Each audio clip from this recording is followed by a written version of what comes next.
Si on savait, on aurait évité de le faire. On est complètement repassé à travers. Déjà, prendre un but au bout de 8 secondes alors qu'on a l'engagement, c'est une belle faute de notre part. Puis après, on a été complètement absent. Et puis au bout de 8 minutes, 3-0, je pense que le match était quasiment plié. Il fallait un miracle pour qu'on revienne. On a essayé, mais bon, c'était difficile quand même. On prend un but au bout de 15 secondes, c'est vrai, c'est de remettre les idées à l'envers. Vous avez continué à faire... Non, mais ça met les idées à l'envers, c'est ça. On a continué à plonger, on a continué les erreurs tactiques collectives, le manque de marquage, le manque de pression sur le porteur. Voilà, c'est 10 minutes complètement ratées.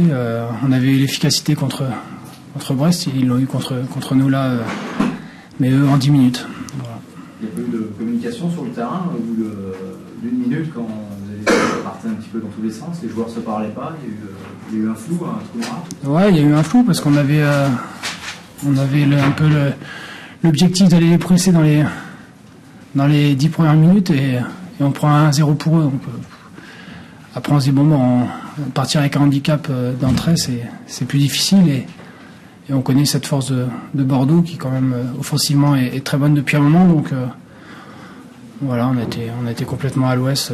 Après on a essayé, comme je l'ai dit, on a créé des belles choses offensivement, mais bon, revenir avec 3 buts d'écart, c'est dur.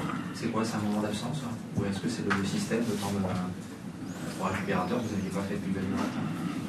Je sais pas, déjà on s'attendait à ce que Bordeaux joue à 5 derrière, donc on avait préparé pas mal par rapport à ça.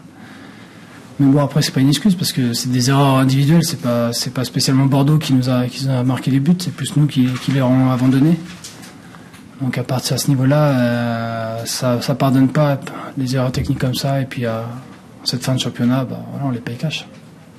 Et ça fait longtemps que vous n'étiez pas habitué à ça?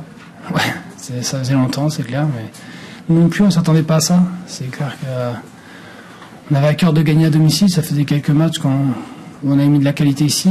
On avait envie de bien faire record et malheureusement, on est passé à travers. Donc voilà, mais bon, il faut regarder devant. Maintenant, c'est passé le match. Il faut analyser ce qu'on a fait, les erreurs, et puis il reste encore 2 journées, même si elles sont difficiles.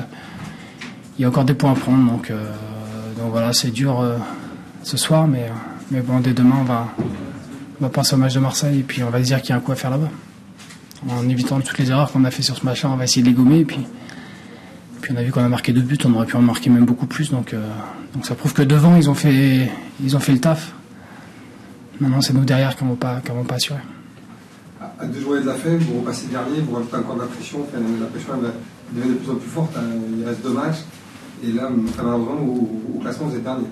Ouais, je sais pas, c'est une pression. Maintenant, là, ce soir, c'est plus de l'abattement parce qu'on a fait tellement d'efforts depuis quelques temps pour sortir de cette zone.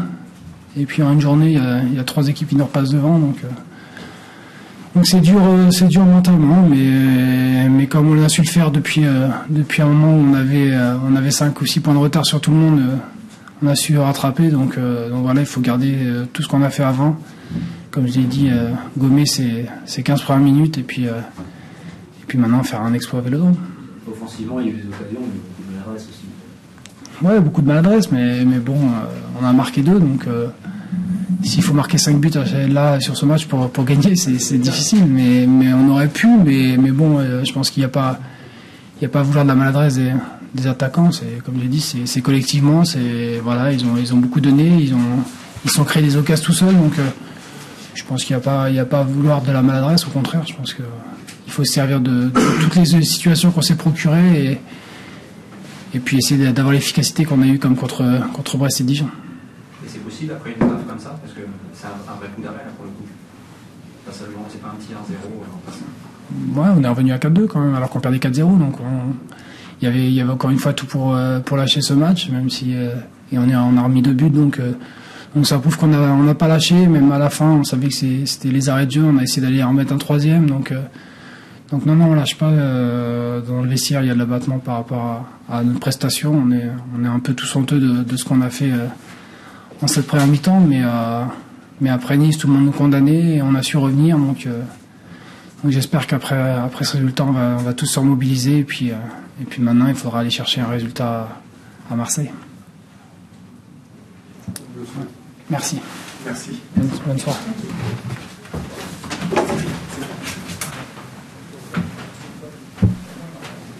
Est-ce qu'on peut dire que l'entame était inespérée pour Bordeaux Inespérée, peut-être pas, mais on l'a déjà fait plusieurs fois. Je sais pas si on n'a pas battu le record encore de 3 secondes. Ouais, on ne s'explique pas ce phénomène, mais c'est vrai que 3-0 au bout de 10 minutes ou 12 minutes, évidemment, on se met dans les meilleures conditions. Après, le danger, c'est toujours pareil, c'est qu'après, on est moins concentré, on n'est plus à 100% de concentration, on perd des ballons, on se met le feu. Et sans 2 arrêts de Cédric Carasso, à la mi-temps, ils peuvent déjà revenir à 3-1 ou 3-2. On a la chance de marquer tout de suite en deuxième mi-temps un 4e, bon, qui tue un petit peu le suspense, mais bon, on a vu quand même qu'on s'est remis en danger sur leur poussée. Ils ont joué leur va-tout, ils ont fait rentrer beaucoup d'attaquants, et puis ils avaient envie de survivre, et on a été en difficulté sur la fin, mais bon, on avait quand même 2 buts d'avance à un quart d'heure de la fin, donc c'était quand même assez tranquille. C'est quand même un peu, en fait, c'est un peu difficile finalement de se retrouver à 3-0. On sait plus comment. Bah ouais. Non, mais c'est de la concentration qu'on perd dans les passes. Techniquement, on est moins bon, on va moins presser. On a l'impression que ça y est, c'est joué. On baisse son niveau de jeu de 10-15%, et puis 20%, et puis après. Je leur ai expliqué qu'il faut être à 100% en Ligue 1, autrement on est puni, on peut pas faire un match à 80%, donc c'est dommage, mais bon, c'est humain, c'est le lot de beaucoup d'équipes, même des grosses équipes. Gérer 3-0, c'est pas toujours facile, et ça a été compliqué pour nous aussi. Est-ce que Auxerre s'était préparé à ce que vous défendiez à 5? Est-ce que c'est ça qui les a perturbés, avec votre milieu plus dense? Disons que moi j'étais souvent à la place d'Auxerre à Sochaux dans des situations où il y a de la fébrilité. J'avais au contraire demandé à mes joueurs de profiter de cette peut-être fébrilité d'Auxerre, d'aller très haut les chercher. On a joué dans le même système qu'à Sochaux pour vraiment leur mettre la pression. Ils avaient un jeune à droite. Dans des conditions comme ça, je sais que c'est pas évident pour les joueurs de bien gérer le match. Il fallait les mettre à l'envers d'entrée. C'est pour ça que j'ai choisi un schéma très offensif. Et ça a marché. Au-delà de nos espérances d'ailleurs, mais ça a marché. Vous changez à la mi-temps, c'est parce que vous sentiez que vous alliez être égalisé, ou est-ce que c'était Il y a Yohan Gouffran qui a un problème au doigt. Je sais pas s'il n'y a pas le doigt cassé, donc il fallait qu'il sorte. Après, c'est vrai que les 2-3 occasions d'Auxerre juste avant la mi-temps m'a fait réfléchir, et j'ai pensé que Marc Planus au milieu des 2 centraux, avec sa façon de diriger, peut-être c'était une bonne chose. Donc c'est pour ça qu'on est repassé à 5 derrière. Là, vous lâchez plus rien jusqu'à la fin. Il en reste 2. Lorient, je pense qu'il leur faut encore un point pour se sauver. Donc après, c'est pas une équipe qui calcule. Donc je pense que ça sera un match ouvert aussi à Chaban la semaine prochaine. On revient. On n'est plus 8e, on est 7e. C'est parce que ça fait 6 mois qu'on est 8e. Donc là, on bascule 7e, c'est super. J'espère qu'il faudra pas encore 6 mois pour basculer. Il reste que 2 matchs, mais on revient. Saint-Étienne a fait 0-0, je crois. Donc même Rennes, il faut qu'il gagne ce soir, autrement on peut être là derrière. Non. Vous finissez comme des avions alors. Ouais, mais il y a encore du travail. J'ai dit c'est bien, mais on a encore beaucoup de travail. Là. On n'est pas si serein que ça. Mais 4 victoires, c'est bien. Il faut quand même saluer le travail des joueurs qui depuis. On aurait pu penser qu'aller au milieu de tableau, on aurait pu lâcher. Et je pense que les joueurs ont vraiment fait bien leur travail, et 4 victoires de suite, c'est pas facile. Avec la manière. Ouais, généralement à Sochaux il y a eu la manière, ici il y a eu la manière pendant une demi-heure. Je pense que il y a quand même eu des bonnes choses. La saison va s'arrêter trop tôt. Non, il y en a qui sont fatigués. J'avais mis au repos Landry qui est un peu fatigué aussi. Je vois que Maurice Belay il va être suspendu à Saint-Etienne, je pense, mais il est fatigué. Il y a quand même quelques joueurs fatigués, Mariano aussi. Donc non, c'est bien. Vive les vacances quand même. Voilà, bonne soirée. Bonsoir. C'était pas catastrophique. Je ne vais pas utiliser ce terme-là parce que ça reste que du football, mais c'est presque un suicide, quoi. Je veux dire, on s'était préparé pour affronter, comme je vous l'avais dit, cette semaine, une très belle équipe, on le savait. On avait vu hier, notamment Valenciennes PSG, qu'il fallait surtout rien donner à l'adversaire, quel que soit le score. Malheureusement, on n'a pas retenu la leçon de ce qu'on a vu hier, et les 3 premiers buts sont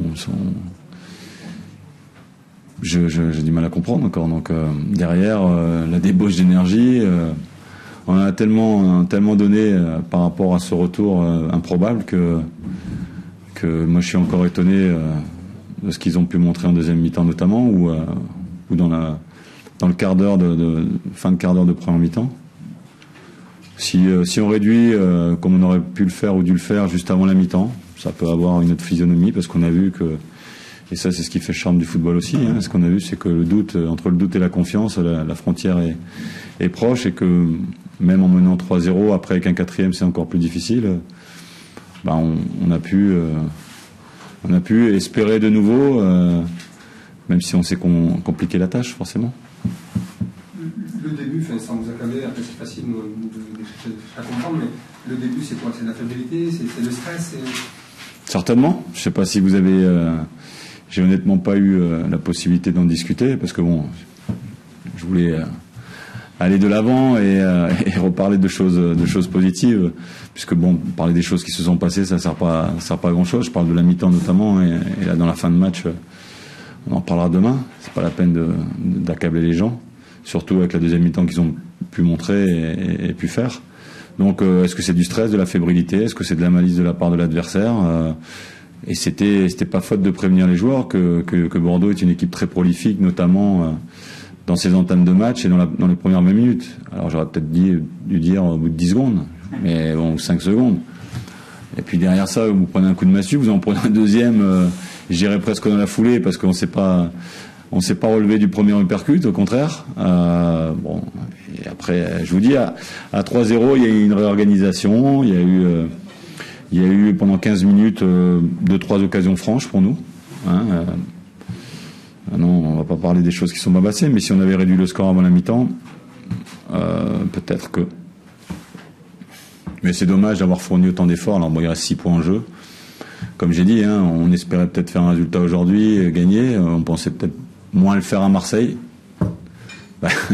On n'a plus le choix, il faudra aller le faire, puisque il faudra un minimum de 6 points pour se sortir d'affaire. Donc, mais moi je suis déçu pour eux, parce qu'ils ont tellement fait d'efforts, ils ont tellement adhéré à une méthode que c'est comme si vous alliez à la guerre avec la première garnison qui est sans fusil, quoi. Je veux dire, c'est injouable, de perdre collectivement et individuellement, parce que le jeu demande des fautes individuelles, mais de perdre collectivement le fil sur l'entame du match, quoi. Moi j'avais plus peur d'une fatigue, d'une usure mentale. On peut pas dire que au bout de 10 secondes de jeu, il y ait ça. Et en plus, quand je vois encore une fois la débauche d'énergie qu'ils ont montré sur les 55 ou 61 heures de jeu. Voilà. Et je pense que Francis l'a senti aussi à la mi-temps. Il est repassé à 5 derrière, donc il se disait que tout est possible, tout est probable. Donc ça veut dire qu'il nous craignait aussi dans ça. Sauf que face à une équipe de talent, quand vous donnez des cadeaux comme on a fait ce soir, c'est injouable, quoi. Je veux dire, vous montez le Mont Blanc, il y a l'Everest qui est juste derrière, c'est compliqué. Est-ce que justement tous les efforts fournis, alors je parle pas physique, mais c'était très très prenant, ils avaient l'impression peut-être qu'en sortant de la zone rouge, ils étaient... non, enfin je veux dire honnêtement, on a vraiment pas parlé de ça, enfin moi le premier, puisque on s'est dit c'est la 38e qu'il faut être hors de la zone rouge, et que là c'était pas anecdotique, parce que c'est important aussi quand on a travaillé d'arrache-pied pour en sortir, mais il y avait rien de fait. On a vu les résultats précédemment. Chaque équipe qu'on croit malade le samedi précédent se réveille plus ou moins et est guéri. Donc c'est peut-être ce qu'on va faire, j'en sais rien. Mais c'est sûr que les adversaires qu'on va rencontrer ne nous laisseront pas jouer. Donc, mais je vous dis, moi où je suis déçu, c'est encore une fois que pas mourir parce qu'il reste 6 points, mais de tomber presque avec les armes. Non, pas avec les armes. Là, voilà quoi. Donc c'est incroyable de se mettre dans le porte-à-faux comme ça, alors qu'on a fait tellement d'efforts pour reprendre espoir. Et donc c'est incompréhensible de se mettre en difficulté comme ça, et qui plus est face à une belle équipe, et on le savait d'entrée. Vous l'avez dit, c'est suicidaire. Oui, bon, j'aime pas utiliser ce terme-là parce que ça, malgré l'excès ou la déception qu'on peut avoir, ça reste que du football. Donc il y a des propos à pas tenir dans le football, ça reste un jeu, mais c'est vrai que ça peut détruire le travail qu'on a fait depuis un moment et tous les efforts. Encore une fois, je le dis, on va faire un retour au calme parce qu'on est forcément tous déçus ce soir, comme on était contents la semaine dernière. Mais ça c'est le charme du football, c'est qu'il nous reste quand même 6 points, 2 matchs à jouer. Bon, tout est possible. Je l'aurais dit à la mi-temps, même si on n'était pas une équipe de Champions League, mais on a vu au plus haut niveau une équipe perdre 3-0 à la mi-temps et revenir. C'est ce que je leur avais proposé comme challenge. Il fallait réduire le score assez vite, sauf qu'on en a pris un 4e, donc ça devenait vraiment mission impossible. Après, le goal average avait son importance, encore une fois, mais le goal average c'est en cas d'égalité. Donc a priori il faudra prendre 6 points pour espérer éventuellement se sauver au goal average, puisque on peut pas prendre 5 points parce que je pense, c'est ce que je sais. Il faut glober toutes les erreurs qu'on a pu voir au début de la période pour espérer les oui, monsieur, mais il faut aussi retenir ce qu'on a pu faire après. Donc moi, je suis toujours dans ce sens-là.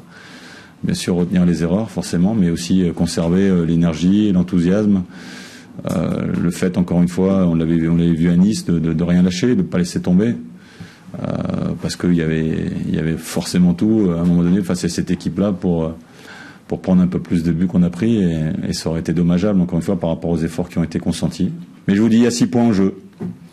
Voilà, on nous a enterrés vite. Aujourd'hui, à mon avis, on sera encore enterrés une nouvelle fois. À nous de revenir la tête haute et d'y croire malgré tout, puisqu'il y a encore 6 points en jeu. Bonne soirée.